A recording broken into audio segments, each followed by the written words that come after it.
potentials and show where they differ from the evoked potentials. Yes. Event-related potentials, what will you have learned at the end of this meeting?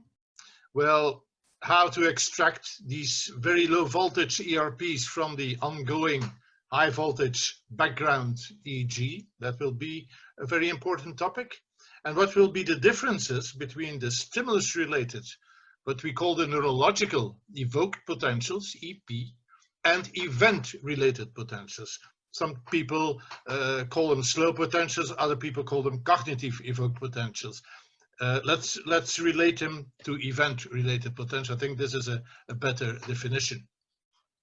We will talk about the 3 laws of averaging, and we will try to explain how ERP really violates these laws and what are the consequences of that violation, how we can circumvent it, how we can go around this in a practical and technical solutions that allow us anyhow to see these ERPs.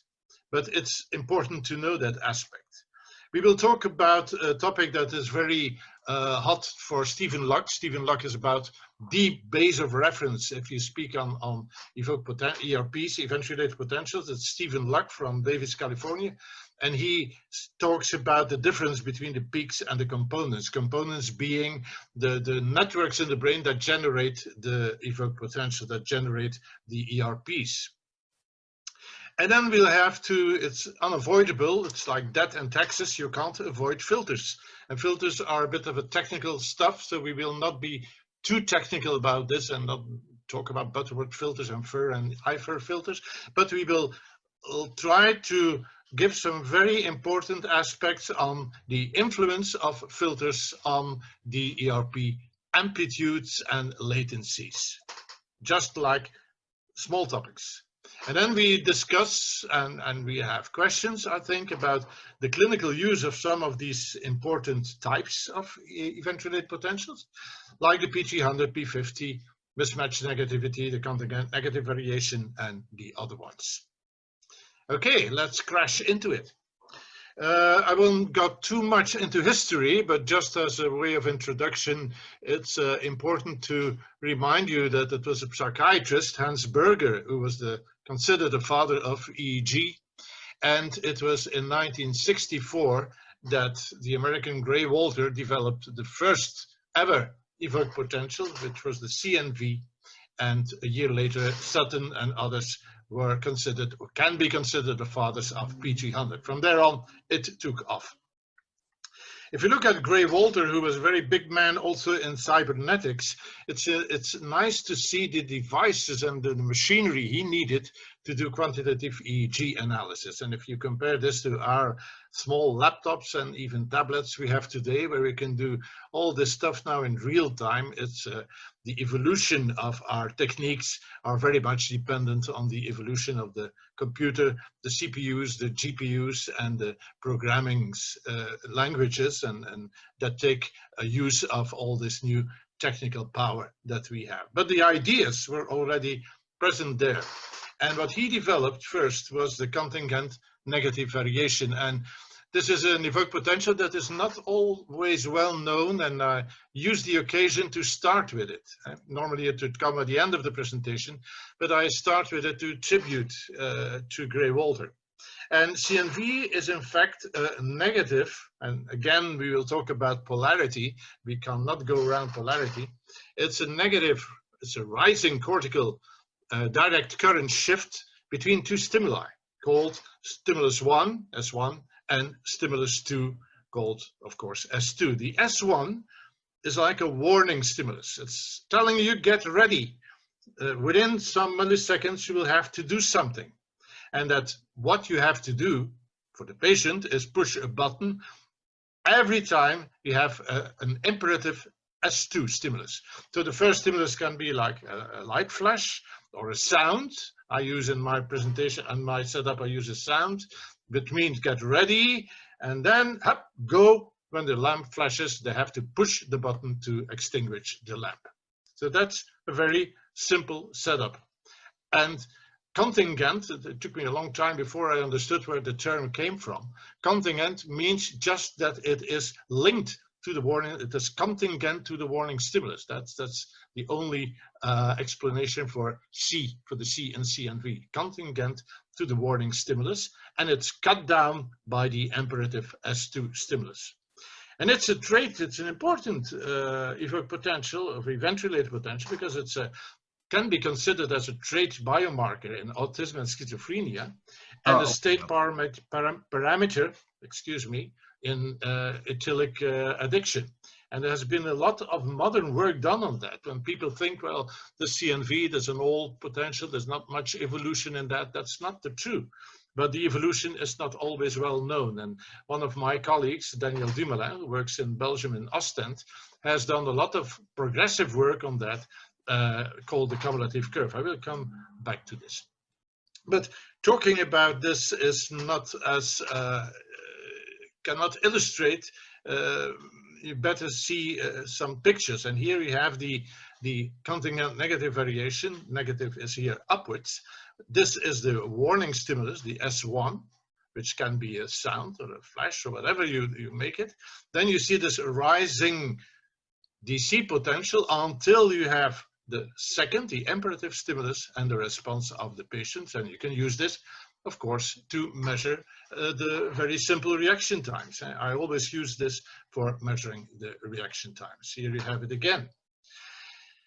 One thing that is important, and that's also a reason I started with this, is that it's very important to see what amplifier you're using, because this is a DC, a direct current shift.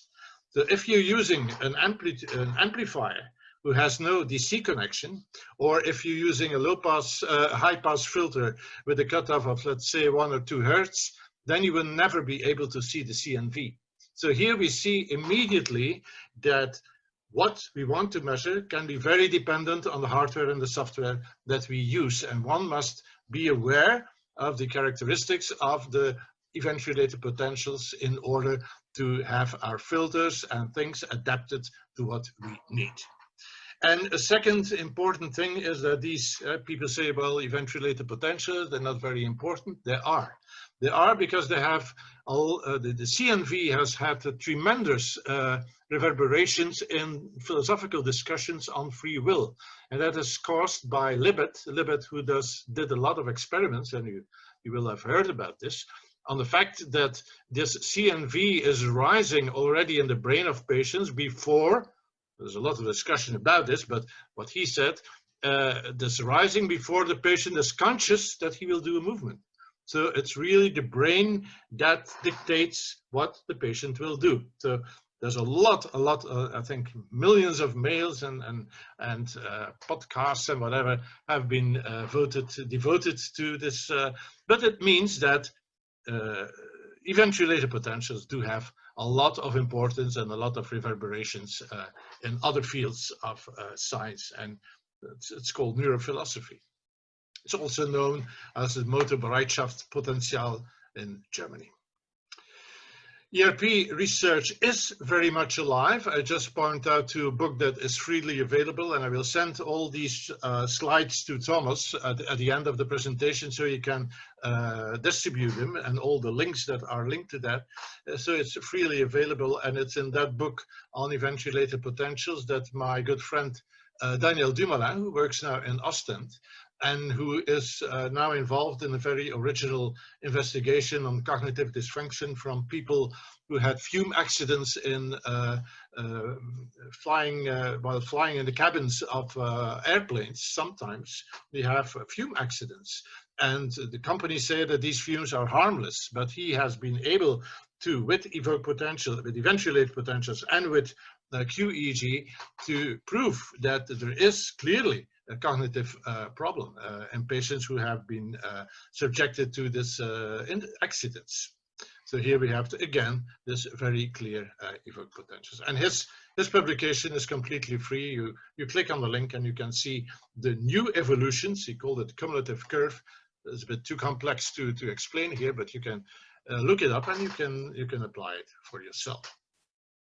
If you come into event-related potential, one thing I that struck me, that was when Ansberger started EEG in 24, why did it took 40 years before the first event-related potential came into being?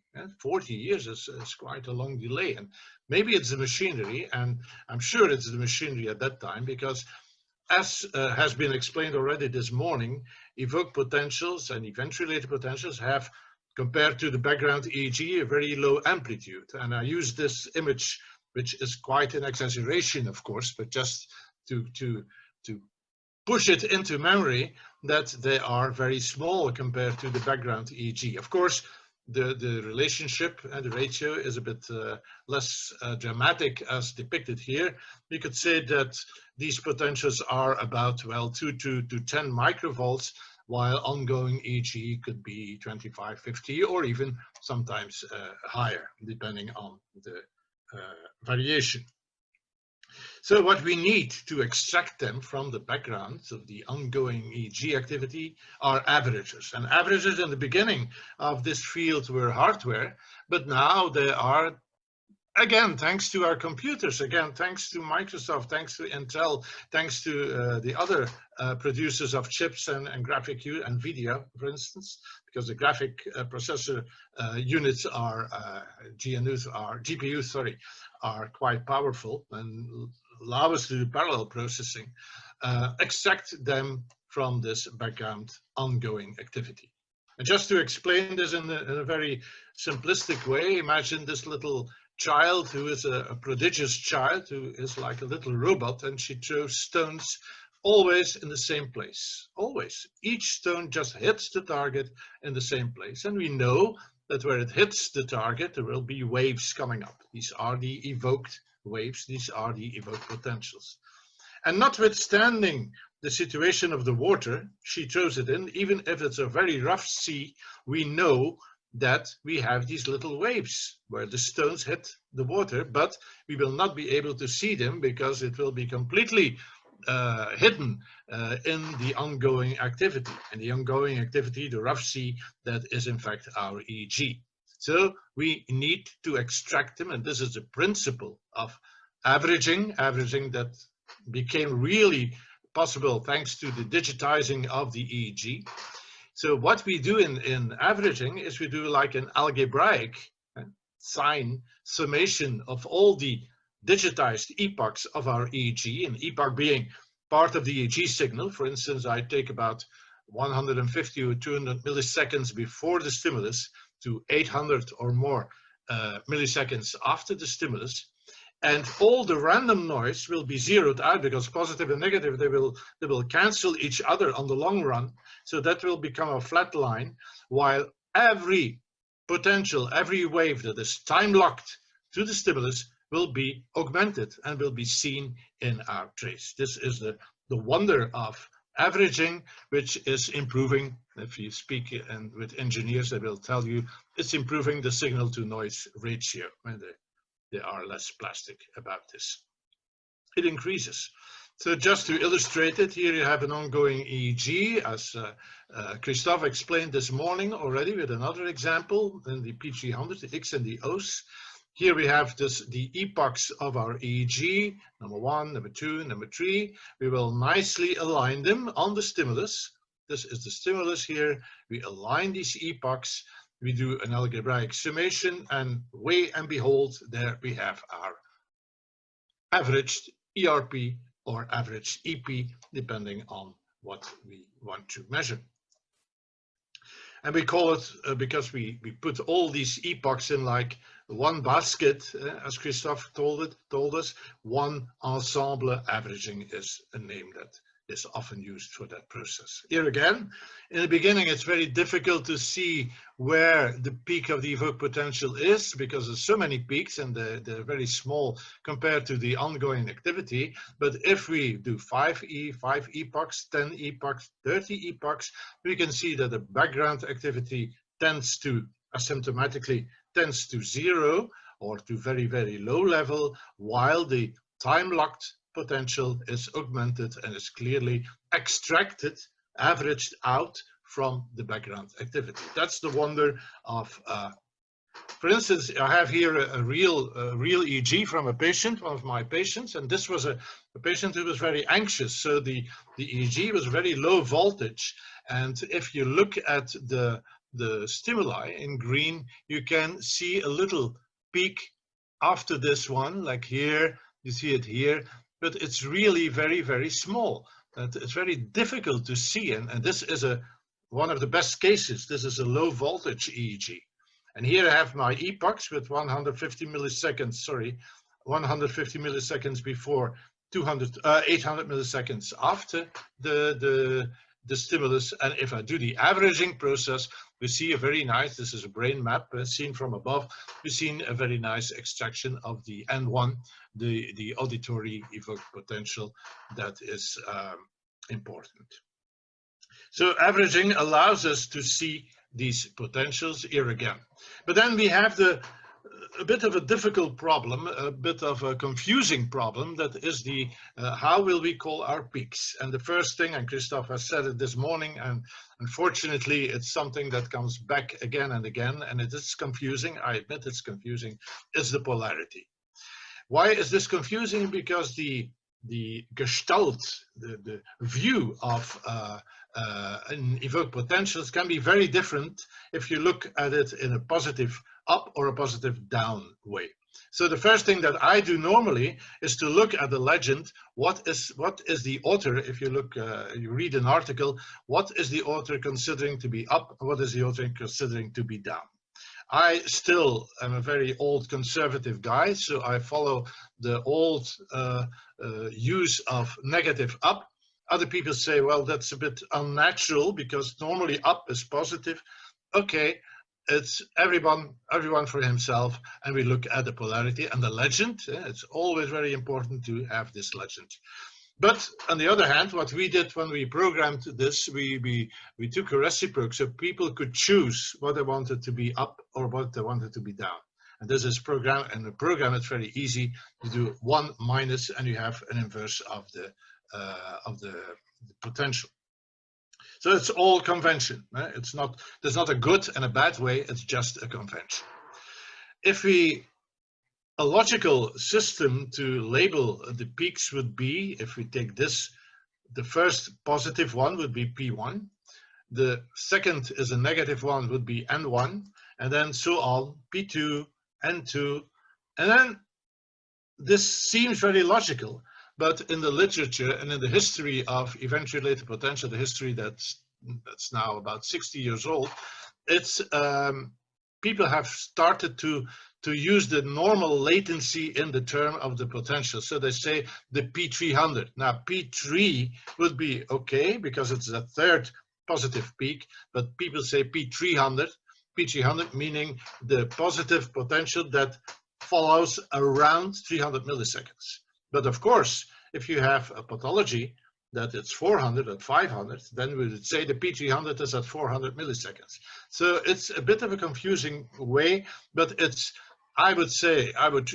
rather use P3, but it's very difficult to keep that convention because in the literature, everybody speaks about P300 and everybody speaks about N400 and everybody speaks about P600. So it's very difficult to avoid these terms, and although people try to be logical about it, here in the longer distances we see that logic gets a bit lost.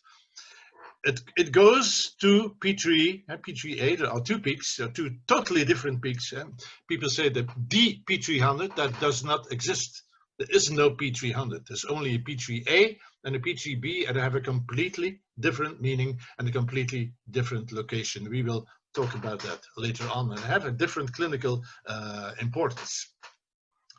So if we look at a complete map of evoked potentials, you can see that this small part here, this little part that lies around between 10 and 50 milliseconds, this is what we give to neurology. And these are what we call the evoked potentials. We give them to the neurologist. We are very generous. And all the rest we give to psychiatrists. And being a neuropsychiatrist, I can have both. So we are generous in this. Here we see some examples of very well-known neurological evoked potentials, like the brainstem evoked auditory evoked potentials, and they have these 6 or 7 peaks until 6-7 milliseconds. They have the visual evoked potentials. I will not go into much detail. These are the neurological evoked potentials, and Christophe spoke about them, like the importance in multiple sclerosis of the P1. A real example, and then the somatosensory evoked potentials that are very useful in peripheral neurology to make a differential diagnosis between lesions of the somebody in the waiting room, I'll let him in, about differential diagnosis between plexus lesions, radicular lesions, and peripheral lesions in the lesions of the plexus brachialis, or paralysis of the arm. But this is all very much neurological stuff. Let's move to event-related potential, which is the main topic of today, and we start with the P300 and try to match a list of them. What is P300? Well, you've seen it already. It's an auditory, mostly auditory, but you can also do it in the visual mode. It's an auditory, I will start with the historical meaning.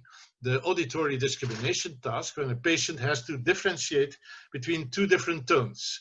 One tone is a low tone frequent stimulus, like talk, talk, talk, talk, talk. And the other one, which is presented in a percentage of 15 to 20% of all stimuli, but in a very irregular way. That's very important. It must not be regular.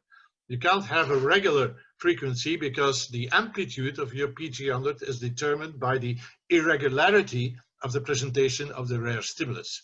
So in reality, if you see an acoustic potential, an acoustic paradigm, you have talk, talk, talk, tick, talk, talk, talk, talk, talk, tick, tick, talk, talk, talk, etc. And each time the patient hears the rare stimulus, he has to press a button so that you can determine a reaction time. And then you can elaborate on this, and you can have him press with the left hand when this is a common stimulus, with the right hand when it's a rare stimulus. You can do all kinds of variations on that theme, on that. So here you have a list of some of the parameters that are involved.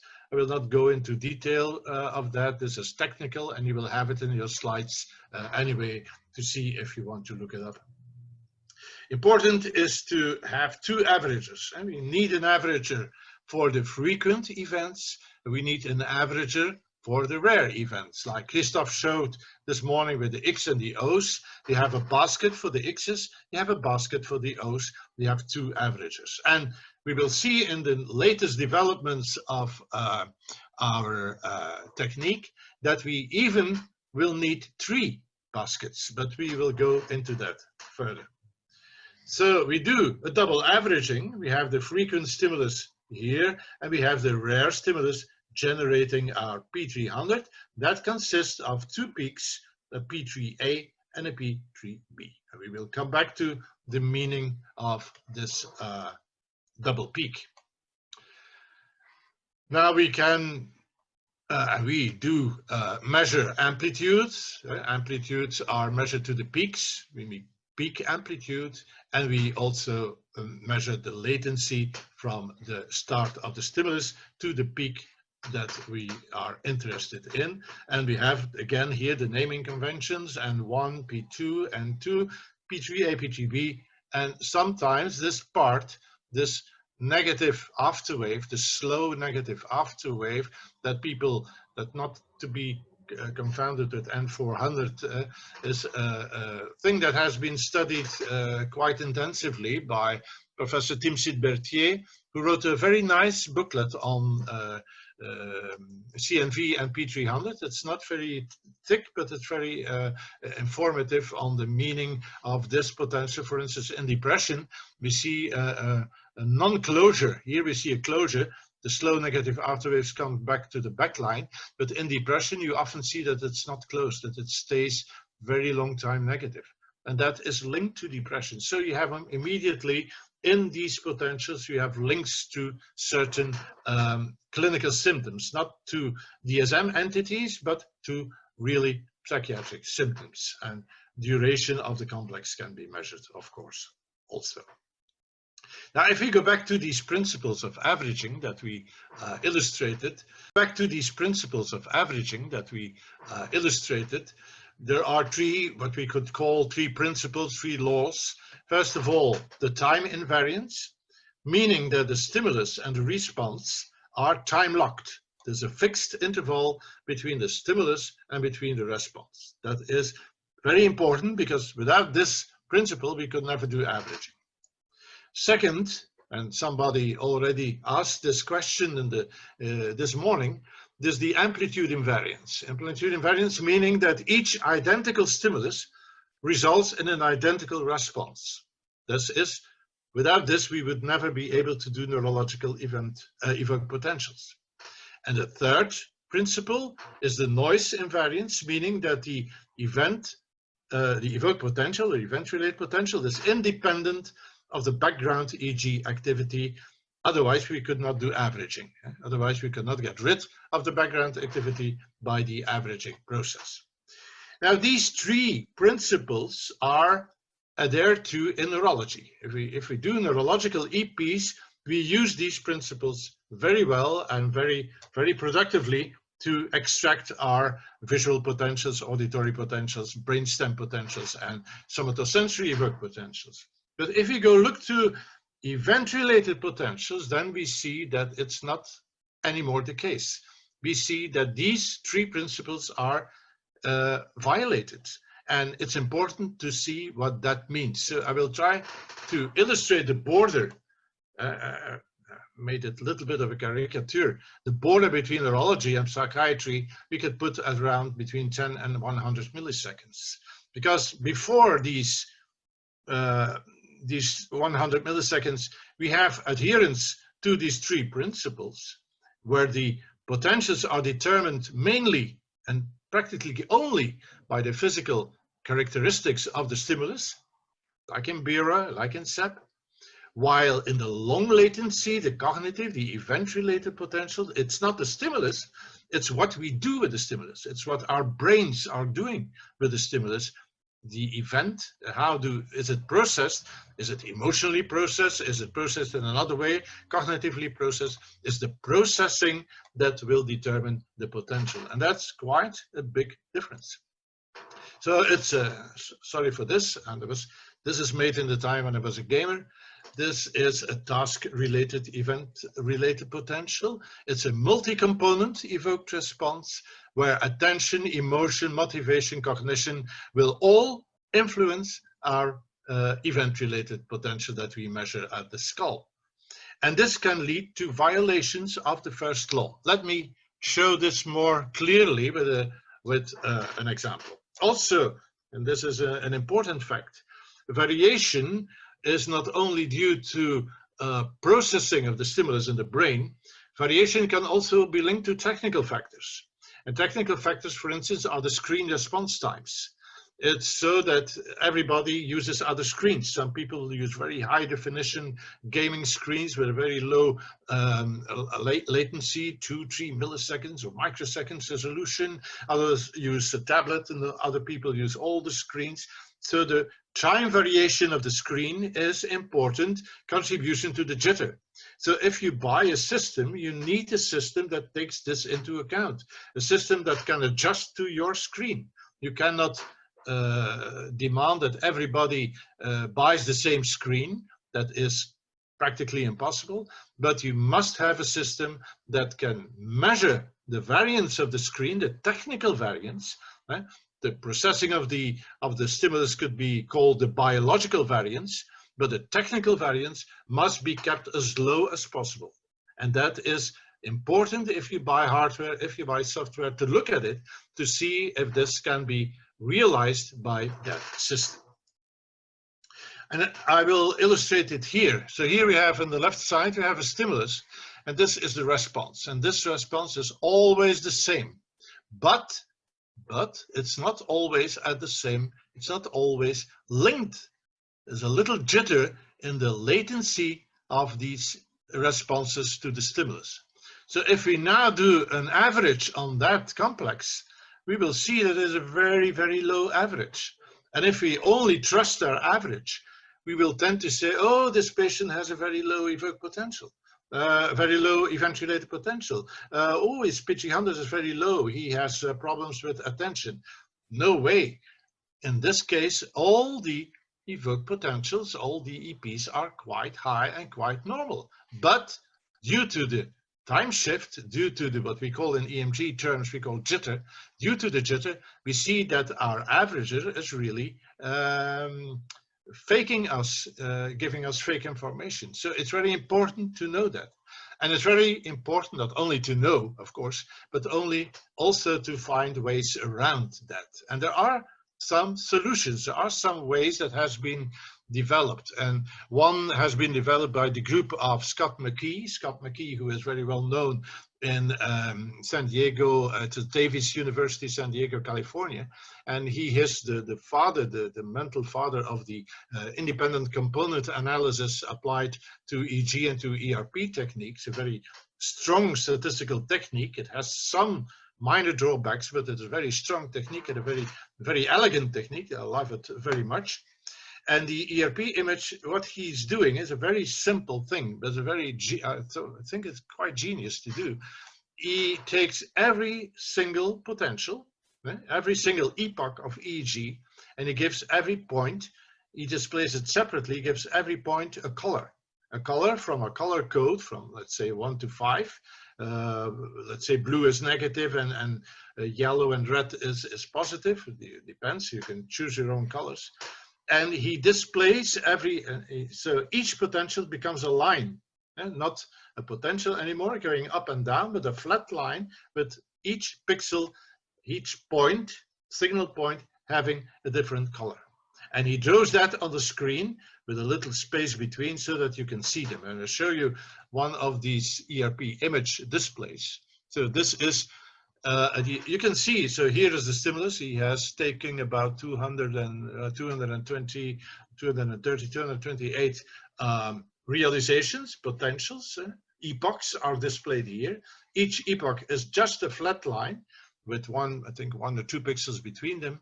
And you can see that somewhere over here, there's something happening. There's some high potential here, but it's very difficult to see. It's not very well aligned. So if we now take an average of this like it's here, then we see that there is indeed a potential, and this potential looks like it has 2 peaks. Okay, can we trust that? I will show you that we cannot trust it. What you can do, and that is one of the very strong things of digitizing signals, you can manipulate digits, you can manipulate numbers very easily. So if you see this, if you put a little black cross at each peak amplitude, you can see that there's a quite important jitter between 187 and 382 milliseconds. This and even more. This is a very important jitter. Now we can align all these. If we align them, if we rank them, if we order them according to this maximum amplitude, here you have again these 2 peaks that we showed, but if you now align them and you take a new average, then we see that we have a completely different image. This was the image we had before without aligning. And if we now align, we see the real potential that is there. So you see again, the fact of that ERPs are not completely, fortunately for us, there's still some link to the stimulus, but that link can have a certain jitter, and that jitter can influence the image of our averager. That's something that we will have to know. So I will always say to people, beware of too much trust in your averager output. Focus on individual responses, if possible. Look at local averages. Another way to do this is to show the average output of the averager, let's say each 8 or 10 potentials. And then you can see the evolution of this average. Let's look at the second law, the second principle, the amplitude invariance. That is true in neurology. In neurology, we have indeed that each stimulus, each identical stimulus generates a potential with the same amplitude time and time again. That is not the case in ERP. in ERP, and somebody asked this question already this morning. In ERP, we have what we call habituation.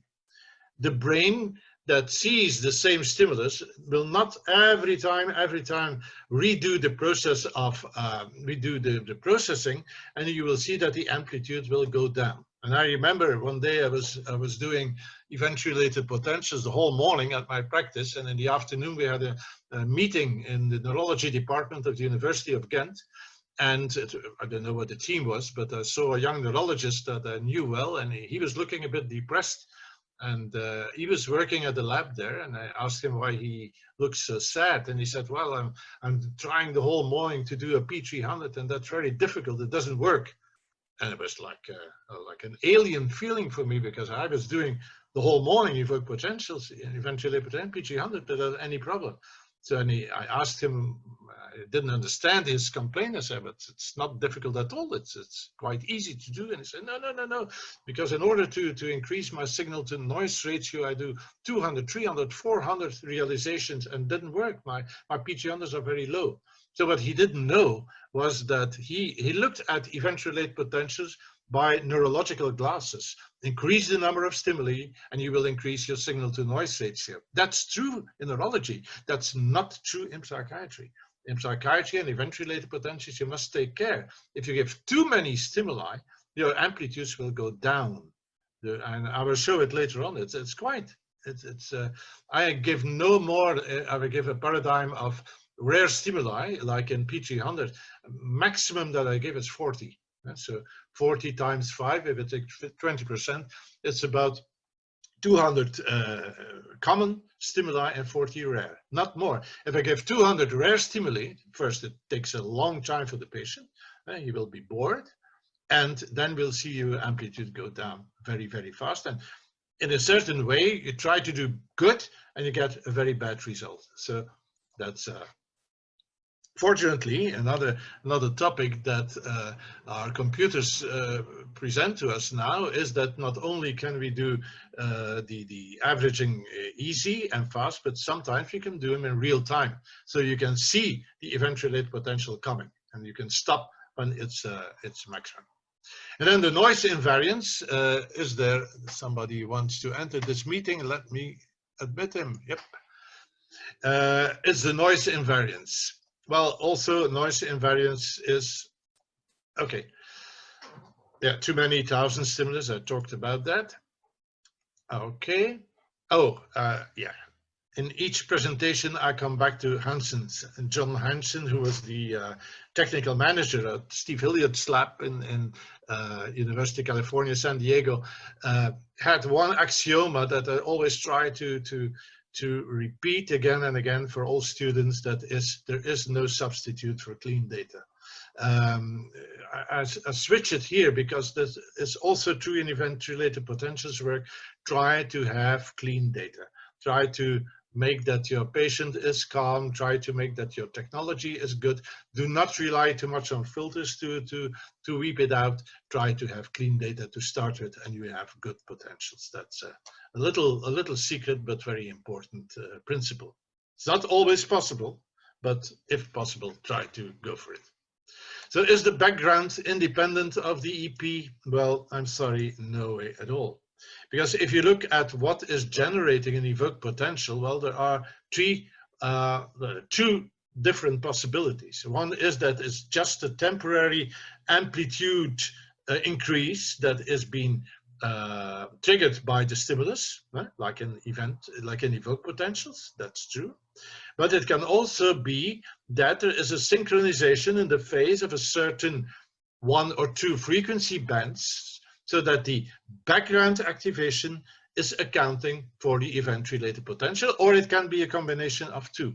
But one cannot say, and one should never say, that an ERP is independent of background activity. This is a simplification that is very useful to explain why we can do averaging, but in reality, this is not absolutely true. It's true in a number of cases, but not absolutely true. Let's say, for instance, another simulation, that I have a stimulus here, S, and then I have after a certain latency time, I have a very large background fluctuation. Wow. I give another stimulus and I have again a very marked, very clear background fluctuation, but as you can see, the phases and the peaks, they are completely different. But there is something there, there's very clearly something huge there, and again and again and again. So at each stimulus I see a response, but this response is not phase locked to the stimulus. It's high amplitude but not phase locked. And if you have something that is not phase locked to a stimulus and you do an averaging of that, you will have like a background activity that will be averaged out.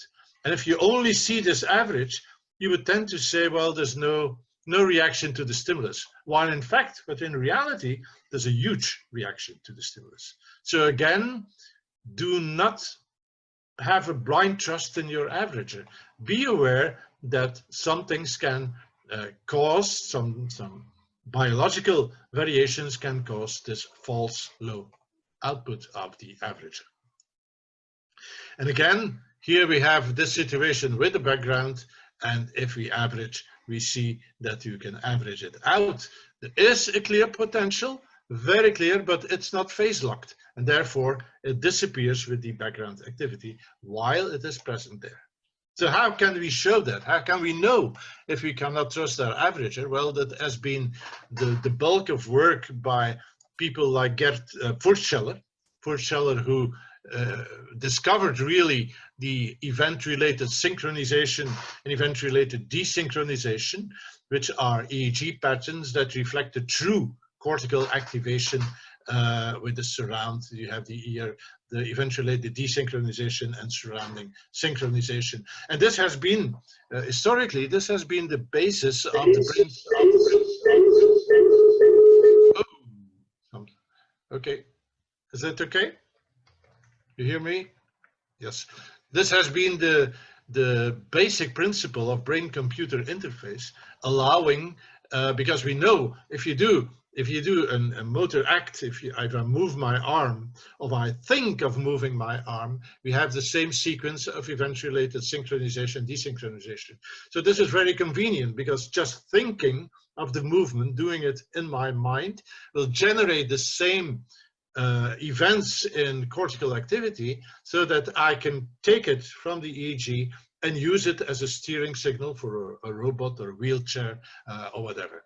This has been developed by Gert Furtscheller, and this has been taken on to brain-computer interface by Christoph Güger, who lives in Graz, in Güger's system, GTEC systems, and he uses it in very practical ways, like for allowing people with tetraplegia to move around in the house with a wheelchair that is controlled by brain-computer interface. And that was the principle that we developed our own brain-computer interface. But then what we did was using open source software, my amplifier from the lab, just to show people that you can develop these things. You don't need millions of dollars to develop it.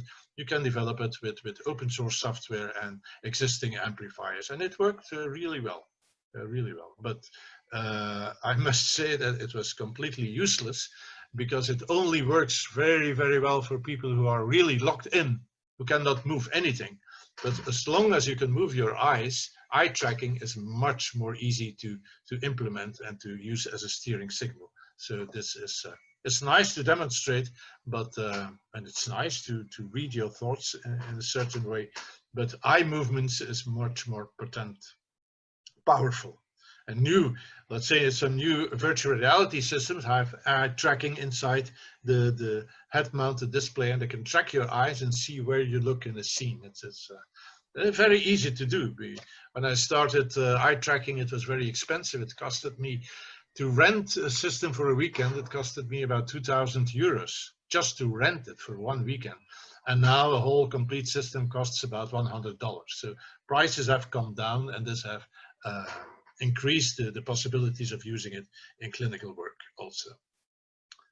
Okay, peaks versus components. This is one of the hot topics that Stephen Luck will never forget to press, to say that what we measure at the scalp, and we know that of course, are just a linear summation of what is generated in the brain, the components in the brain. And what we really want to have an idea of is the functioning of these components. And the peaks are just like fuzzy projections on the brain, like in Plato's cave.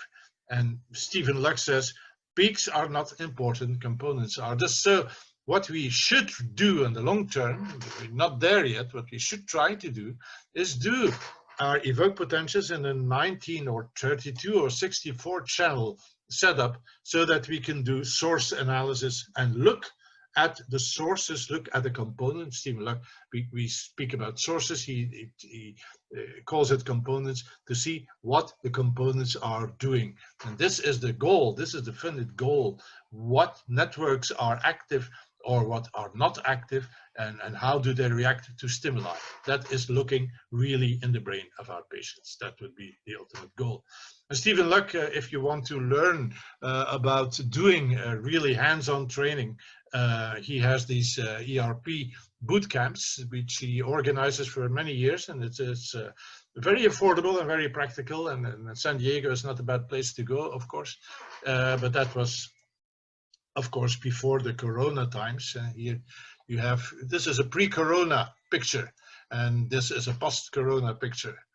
And this is Mr. Oddball, because he forgot his mask, of course. So we have a basis for a visual P300 here. Okay, shift from peak to components. You can also see in his book when he talked about event-related potential technique. In the latest book of Stephen Luck and Emily Kapperman, you can see event-related potential components. Components are getting all the attention of his work. And sometimes it's possible to deduct from the peaks what a component might be doing or might changing, but sometimes it's very difficult. So if this would be a peak, you could say, oh, well, it's like a shadow of an airplane, or is it a shadow of a cross? But it's very difficult to see that's this little boy who gets this shadow. So if you do deduction from peaks to components, take care, because there's a very, very big chance of being wrong in that. For instance, here you have 3 peaks. Peak 1, this is just theory. Peak 3, and here you have the components that generate these peaks. Now you can have completely different configurations. You can see here that the same 3 peaks can be generated by different configurations of the components. And changing a component here can, here you see, for instance, that the amplitude of peak 3 is going down when we get this configuration, while here it's going up. So the translation from peak to components is not easy, and you really need source analysis to be much more sure about your clinical conclusions of what is going on in the brain.